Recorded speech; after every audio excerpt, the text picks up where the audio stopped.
So your subject is entrepreneurship. Entrepreneurship will guide you on how to start and manage a business. We will evaluate your entrepreneurial skills by combining management, marketing, finance principles, and this course will help you improve your personal skills, discover different techniques, enhance your decision making, and maximize your goals toward different business opportunities. Okay, so I'm your online learning coordinator for the subject, and the course code is ENTR2122. So these are the learning objectives on today's lesson. So we will understand the key concepts and the vocabulary words in entrepreneurship. We will define the concept of entrepreneurship, and we will be able to identify the qualities of an entrepreneur, and we will discuss the role of innovation and creativity to entrepreneurship. Okay, so I hope that the learning objectives are clear to everyone. Yan. So when we say entrepreneurship, it is the act of creating business or businesses while building and scaling it to generate profit. Pag sinabing entrepreneurship, ang concept nito ay ang pag-develop at pag-manage ng mga business venture para makagain tayo ng tinatawag nating profit. Sometimes we have to take risk para makamit ito in the what we call corporate world. To simply put, ang entrepreneurship, it is the willingness of any individual to start a new business. Okay? So there are some keywords or key entrepreneurship vocabulary words that you might encounter on our sooner or later lessons to come pa. Okay? So these are some of the keywords that we will define and explain so that sooner or later kapag na-encounter nyo, alam na natin ang ibig sabihin. So we have the capital, the investor, the innovation, market, management, opportunity, and of course, the profit. Pag sinabing capital class, these are the money or wealth na ginagamit natin for us to produce the goods and services. In its most basic term, pag sinabing capital, we are talking about money. Okay? Pera. All businesses must have capital in order to purchase assets and maintain their operations. So, kailangan ng capital para makabili tayo ng tinatawag nating assets. Pag sinabi namang assets, these are the useful or desirable thing that is owned or pagmamayari ng isang tao. Lahat ng total resources ng isang tao such as cash, real estates, or even machineries, ang tawag dito ay capital. Okay? Next, we have investor. Pag sinabing investor, these are any individual or an individual, a company or entity that invests capital with the aim of making profit. Okay? So, ang main concern ng investor ay i-maximize yung return while minimizing the risk sa isang business. That is what we call the investor.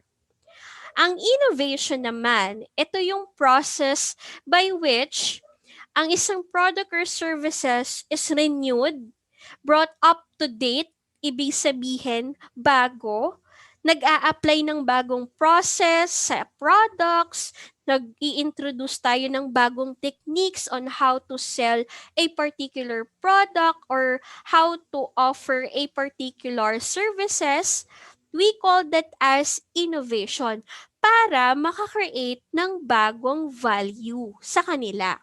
Okay? Next, we have the market.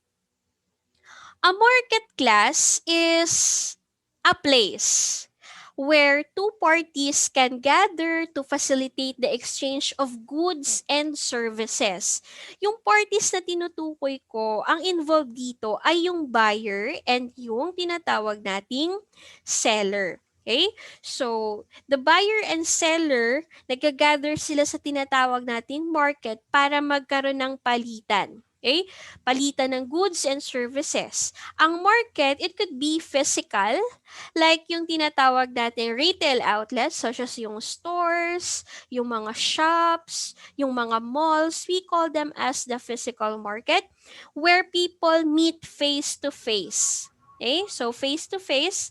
Pero meron din tayong tinatawag na online market. And I'm sure you're familiar with this, okay? Where there is no physical contact between the buyer and seller. We call that as the online market, such as Shopee, Lazada, Zalora, yan. Tinatawag nating mga online market.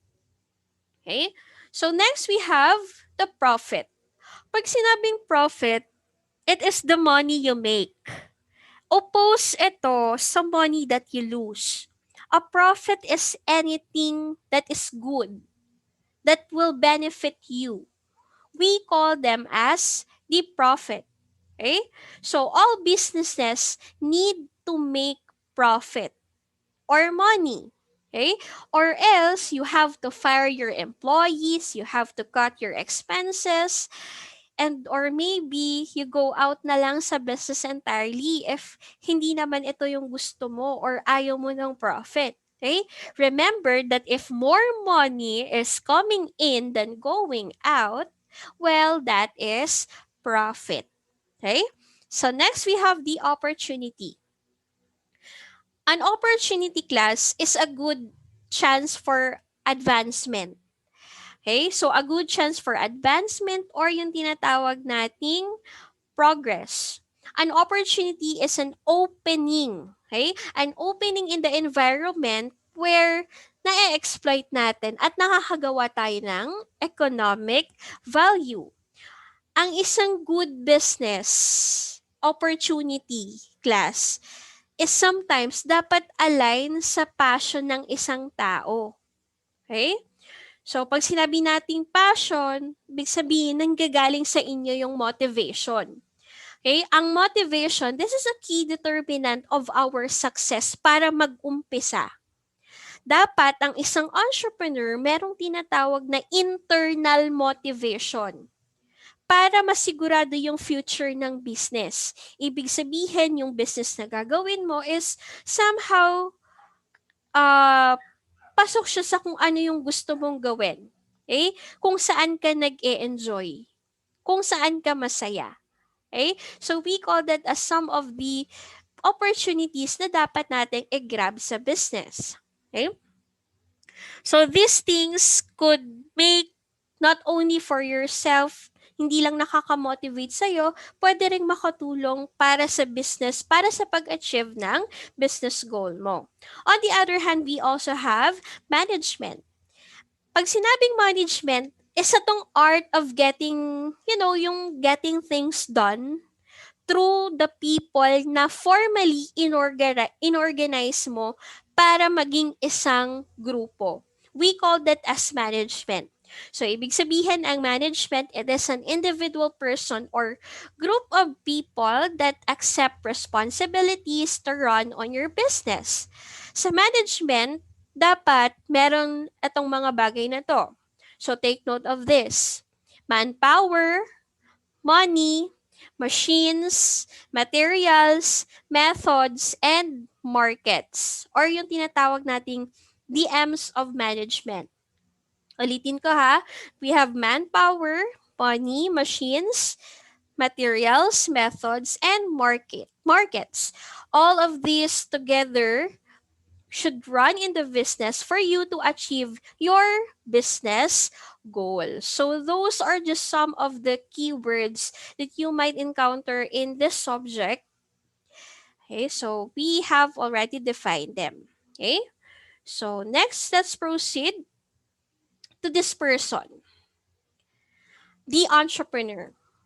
An entrepreneur is the one who is able to identify business opportunities, and implement actions to maximize on the opportunities. Okay, so kindly turn off your videos and your audios. Yan, thank you.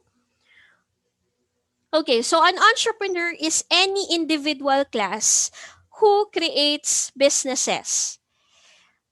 Most likely, they bear all of the risk and enjoying most of the rewards. Ibig sabihin pala sa pagiging entrepreneur, hindi lang puro saya at hindi lang puro pera. Sometimes you have to take the risk. Okay, so manpower, money, machines, material from Brittany, a question. Yes, manpower, money, machines, materials, methods, and market. Okay, so let's go back. So an entrepreneur is commonly seen as an innovator class. Okay, pag sinabing innovator ka, ikaw yung nagiging source sa paggawa ng bagong ideas, goods, and services. Okay? So we call that as an entrepreneur. A good entrepreneur class must take note of the following characteristics and keywords: innovation, skills, leadership, assertiveness, knowledge, strategy, and of course, goal. To further discuss this, let's proceed to the next slides where we are going to discuss some of the qualities that you might learn to discover within yourself if you want to become an entrepreneur. So first, we have innovation or innovative. Being innovative class as an entrepreneur, it means you do things differently or you do things na hindi mo pa nagagawa dati. An innovator is someone who has embraced these ideas and create environment in which yung mga empleyado nabibigyan ng tools and resources para ma-challenge pa yung sarili nila dun sa business ninyo. Okay? Or para ma-push yung boundaries at ma-achieve pa yung growth within the business. A very good example of an innovative entrepreneur we have there si Mr. Reed Hastings, one of the founder of the Netflix company. As we all know, 'di ba, even before ang sikat na ginagamit natin sa panonood ng mga movies na favorite naman talaga natin or the DVD where we rent sa mga stores. But because of this entrepreneur like Mr. Reed Hastings who is one of the founder of Netflix, nakapag-deliver sila ng isang renting device or streaming services na mas nakapagpadali sa tao sa panonood ng mga movies and series na gusto natin. 'Di ba nagpapakita to ng pagiging innovative ng isang entrepreneur? From a simple DVD player, now we have those different streaming devices na ginagamitan na lang ng internet. Can you name some innovative entrepreneurs that we have around the world na nagpapakita ng pagiging innovative? Parang new to them yung ideas po. Yes, new to them and then nag-i-innovate na lang siya. Yan. We also have siguro yung si Steve Jobs, innovative entrepreneur, the founder of the Apple company. Yan, Mark Zuckerberg, correct, Mr. Duca. Yan, Spotify, Henry C. Tama. Okay? So those, how about for the Philippines? May kilala ba kayong entrepreneurs from the Philippines na nagpapakita ng pagiging innovative pagdating sa business? Okay? McDonald's, Jollibee, KFC. That's correct. Okay? McDonald's, Philippine founder. Kilala niyo ba ang founder ng McDonald's Corporation? Yan. V. Cortez, yan. Shout out sa mga team payaman. That's correct. Mga innovative entrepreneurs. Okay? So aside sa pagiging innovative class, we also have another qualities, pagiging skillful. Yan. Okay? So, an entrepreneur should also be skillful. Hindi lang sa ating pagiging hindi lang sa pagiging hindi lang sa pagiging analytic, but also dapat skillful tayo para sa ibang tao. For example, pagiging curious sa mga bagay-bagay. Always remember that great entrepreneurs, we are tasked to discover new problems, reveal the potential opportunities. Kaya sana, wag tayong nahihiyang magtanong ng kung ano-anong bagay, 'di ba? Ng how, what, where, why sa mga products and services that we might soon be offering to our customers. Aside from pagiging curious, dapat yung isang skills din na meron tayo is we know how to manage our time. Dapat we have to be careful, priority in terms of our planning, defining our milestones, the execution of our business, sometimes yung pag-iterate ng mga bagay. So none of this would lead toward progress kapag hindi tama or wala sa tamang oras. Okay, so time management is important quality or skill that you have to possess to become a successful entrepreneur. Aside from that, dapat meron ka rin ng analytic skills, just like on the picture. From the problem, you analyze and then give solution. Pag sinabing analytical skill kasi, meron kang ability na mag-collect and mag-analyze ng information or solve the problem, and then make decision. Always remember that business owners who possess yung pagiging analytical or analytic, they can help also solve financial and management problem within your business. And of course, para ma-improve natin yung productivity and success ng itatayo nating business. So, those are just some of the skills that you might want to discover within yourself or to learn, okay? Para maging successful entrepreneurs tayo. So aside from skillful, you should also be assertive. A successful entrepreneur is an assertive one. Being assertive, meaning you have your courage sa conviction mo and you stand up for what you believe in. Okay? Assertive entrepreneurs, they are respected and they feel secure in their action. They know how to say no and they are not afraid to stand by their decision. Okay? Hindi yung halimbawa, you're in sole proprietorship, mag-isa ka lang sa business mo, and then maghahanap ka ng ibang tutulong sa'yo, dapat within yourself, alam mo siyang gawin. You have to be assertive and of course, stand by your own. Okay? Stand by your own decision. Okay? Next, we have leader. Okay? So this is one of the most common qualities that an entrepreneur should possess. Becoming a leader. Paano ba maging successful leader sa world of business? Anyone from the class that paki-turn off po ang ating audios? They are vocal, sabi ni Glenn De Los Santos. Kailangan vocal, that's correct. Be a role model from Veronica. Correct, tama. What else? Okay, so how do we identify if the owner of the business or the entrepreneur is a good leader to his or her employee? Focus. Leaders know how to influence. Tama. What else?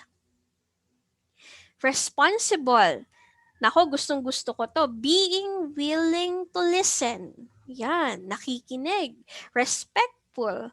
Know how to motivate other people. Good influence. Well, class, that is all correct. Very good. So, thank you for participating, no? At least, alam ko na may nakikinig sa ating lesson. Now, all of these, if we're going to summarize, okay, ang gustong i-pinpoint naman talaga ng pagiging leader is dapat marunong kang makipag-communicate eh. 'Di ba? Okay, so articulate a vision clearly to others. That's the key term there or keyword there. Okay? Dapat nag encourage tayo ng two-way communication, lalong-lalo na between the buyer and the seller or sa entrepreneur at sa kanyang mga empleyado. Always remember, class, that a good leader possess a strong sense of confidence din. Ito namang confidence na to, hindi to na-built ngayon lang eh. Okay? Or kahapon, o mamaya, o bukas. It is built upon years of learning, experimenting, and at times we might fail. Pero ang maganda doon, we are growing. Okay? A successful entrepreneur who leads creates an atmosphere that encourage everyone to grow and to thrive. Ganon ang pagiging leader sa isang business. Okay? Hilahan, pataas. 'Di ba?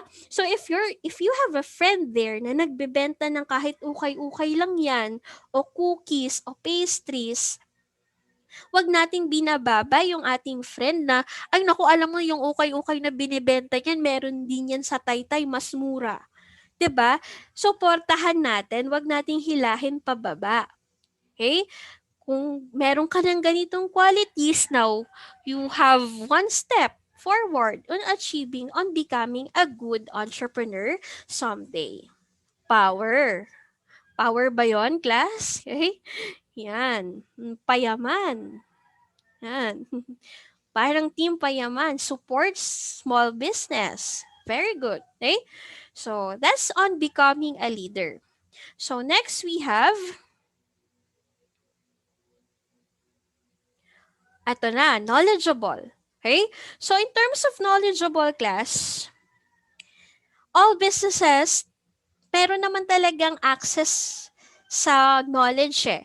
Whether pag-iintindi sa mga customers natin or sa business environment or yung mga experience na magiging staff ninyo, they are part of your qualities being knowledgeable. Okay? So, useful and important knowledge, actually, tawag dito, exist na siya sa business nyo eh. Makikita nyo siya sa knowledgeable ka sa mga experience ng pag-handle ng customers mo? Kilala mo ba sila? Alam mo ba yung mga wants and needs ng customers? Dapat knowledgeable tayo dyan. Aside from that, yung pag-design at yung pag-process ng goods and services na ino-offer mo, you should be knowledgeable in that case. Kasi how are you going to send the product and services to the customer if wala tayong idea kung paano i-deliver? Wala tayong idea kung paano ilalagay, kung saang packaging natin ilalagay, kung ano yung magiging pangalan ng business ninyo. Meron ba tong logo? How are you going to market those products and services sa mga tao? Ano ba yung need ng isang tao? 'Di ba? Okay, so those are part of the business na dapat alam natin. Aside from that, yung pag-file ng documents, you should be knowledgeable in that case kasi isa yan sa mga steps kapag nag-uumpisa tayo ng business. Registering your business sa ating government agency, pagbayad ng taxes, BIR, building permit, are you knowledgeable in that case? Kasi kung ang gusto mo lang ay magbenta at kumita, kulang pa tayo sa ganong qualities. Hindi lang doon umiikot ang business. Napakalawak ng corporate world class. Okay, so dapat alam natin, one step at a time lang naman. Okay, so sooner or later malalaman natin yan on our next lessons pa. Okay, so aside from that, knowledgeable dapat on your plans for the future activities of your business. Okay, mga ideas kung ano yung next step, kung meron ng products and services. So, what's next? Diba? So, that are all part ng pagiging knowledgeable ng isang entrepreneur. Okay? So, next, we have this one. Okay? So, goal-oriented. Pag sinabing goal, ang in entrepreneurship class pinag-uusapan pa rin natin dito business. Sana open-minded pa tayo, no? Okay, so in entrepreneurship, our primary goal is not just to make profit, but rather makakreate tayo ng value. Okay, create value to change how people do business, how we perceive things, understand things, or even when how are we going to change their life. Dapat ganun mag-isip ang isang entrepreneur. Okay? So entrepreneurs are all about setting goals and of course, making everything or putting everything in order for us to achieve it. Okay? So ano ba yung goal ng pagiging entrepreneur? Dapat alam nyo kung ano yung gusto nyong ma-achieve. And of course, dapat isinasama natin yung mga tao behind that process. Pamilya mo man yan, kaibigan na nandyan na sumuporta sa'yo during those times, isama mo sila sa goals mo, sa pag-achieve ng goals na yon. Kagaya ng nasa picture, di ba? Hilahan pataas. Yan. Goal-oriented. Questions? May mga tanong ba? Yan. So class, entrepreneurs play a key role sa ating economy. Meron silang ginagampanan sa ating economy. Gamit yung mga skills and initiative nila para makapag-bring up ng magandang ideas for our market. Okay? So next slide. Sabi nga ni Peter Drucker, the entrepreneur is always searching for change. And once the change is there, you respond to it and exploit it as an opportunity. Okay? So those who fail will suffer losses, and those who are willing to take the risk class will be rewarded with profit. Okay? So kung meron kang gustong simulan ngayon, may naiisip ka ng business or kahit maliit lang yan na bagay, simulan natin, no? Umpisahan na natin. Okay? So next we have entrepreneurship and innovation. Ang creativity class, usually, ang creativity, business creativity, they don't come up in the same conversation. Kasi pag sinabi nating business, it's all about making money. While creativity is the art and imagination. Yun yung focus niya. So how does these two different word fits into one?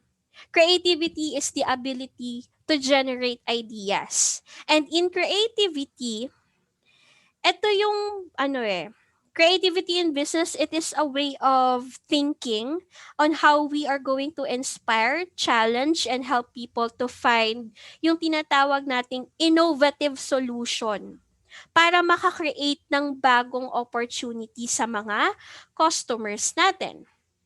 For example, creativity. Okay, so are you familiar with Miss Lydia Mercedes Silvestri?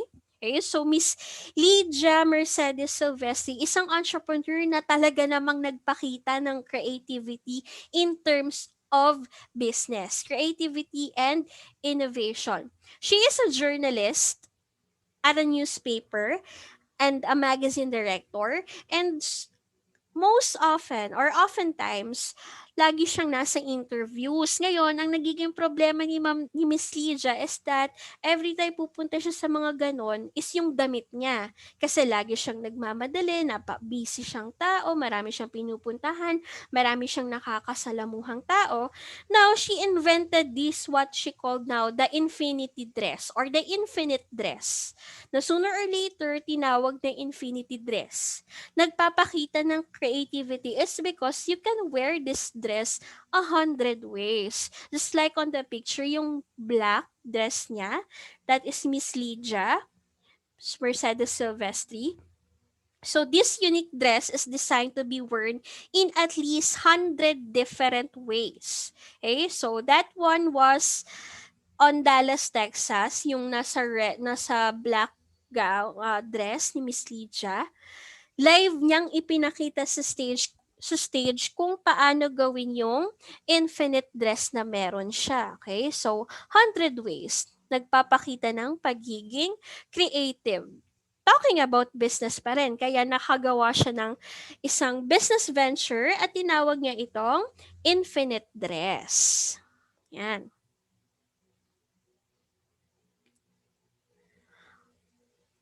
Hindi naman lagi, Christian J. Aison, hindi siya nagpapalit ng damit. Nagpapalit naman at times, pero yung style, minsan ginagamit niya to for styling yan, pag-style ng kanyang damit. Okay? Another thing, innovativeness, as discussed earlier, di ba? Innovative, there is a change. A very good example of innovativeness is, of course, we have the Apple Company. Okay, so the Apple is widely considered as the number one innovative company in the world. So the company's innovation here, class, it involves yung bagong products nila and yung pagiging innovative nila sa mga models nila or sa mga gadgets nila. Okay? So Apple is well known for its innovations in hardware, software, and of course, other services. Yan. So innovativeness. Do you have any questions? Remember that entrepreneurship often requires creativity and innovation, ha? While siguro nag-a-address ng new opportunity or concern sa mga bagong ideas. Okay? Mayroon bang tanong, class? Wala naman. Yeah, just from having a hard time to wear, she made a cloth that could sell and gain profit from it. That's correct, Kelly. Okay. Apple added new features. Tama, okay? So, if you don't have any question, I'll give you these references on today's lesson. And of course, I would like to end this virtual class with this quotes from Nolan Bushnell. Always remember that a true entrepreneur is a doer, not a dreamer. Okay, so if you want to start something new, innovate something na wala pa sa ating market, simulan mo na ngayon. Ba? Okay, so again, I'm Mom Argel Anato, your OLC for the subject entrepreneurship.